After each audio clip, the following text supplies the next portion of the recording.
Hello and welcome back to the channel. Today I'm going to be walking you through how to properly connect a full fuel system on my E46. This build includes a surge tank, new fuel lines, pump and all the electronics. Even if you don't have an E46, most of this process applies to pretty much any car with an aftermarket fuel setup. I'm going to keep things pretty basic. I'll just show you how to route some of the fuel lines and how to connect everything electrically. I'm not going to be able to show you how to connect everything underneath the car because this is very application dependent, and depending on which chassis you have, you're going to have to route fuel lines in a different way than what I have.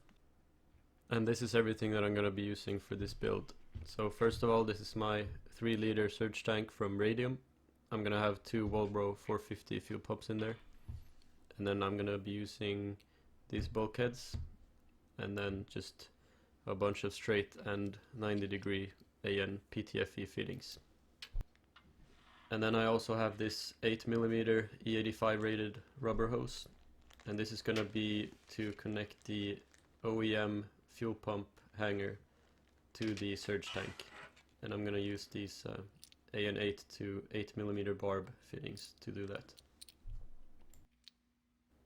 And since I'm using a surge tank, I'm going to be using a low pressure Works micro lift pump, and this is just because you don't want to use a high pressure fuel pump for feeding a surge tank because you can get aeration in the fuel and then you have fuel starvation issues. And then I just 3D printed this adapter that's going to be positioned in the OEM pump holder. And here's a basic diagram of how everything is connected in my car. Now this specific diagram is for a Nuke fuel tank with a built-in surge tank, but I'm using a external surge tank, but the principles are exactly the same. So you have your lift pump is feeding your surge tank, and then from your surge tank you're feeding the engine, and then the return from the engine goes to the surge tank, and then the return from the overflow from the surge tank goes back into your fuel cell or fuel tank. And the reason that I went with a surge tank is just that I had issues with fuel starvation during high acceleration, especially on launches and sometimes cornering. So this is just a buffer tank that makes sure that the fuel pumps that are feeding the engine always have fuel access.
I just wanted to mention on the E46 there's something that you have to consider, and that is that the fuel return line has to go on the opposite side of where the fuel pump sits, and this is because the E46 has a venturi system inside the fuel tank which pulls fuel from the left side over to the side of where the pump sits.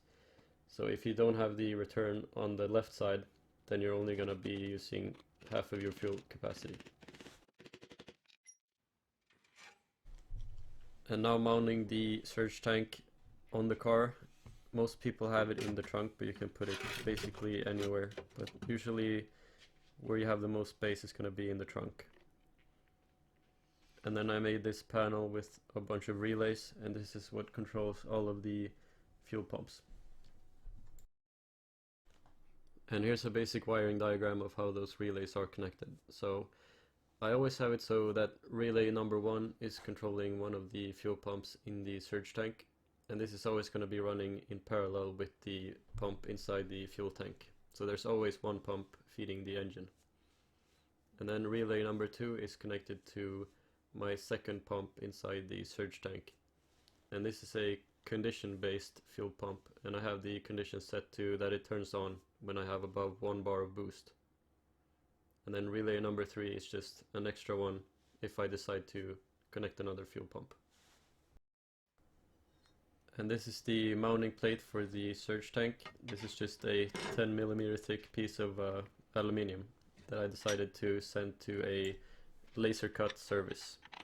And then I just threaded the M6 holes for the surge tank, and then I countersunk the bolts for the mounting it to the chassis.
And here you can see the final result.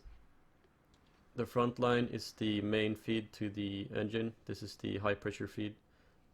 And then on the underside you can see those two rubber hoses that go to the fuel tank. One is a feed and the other one is a return.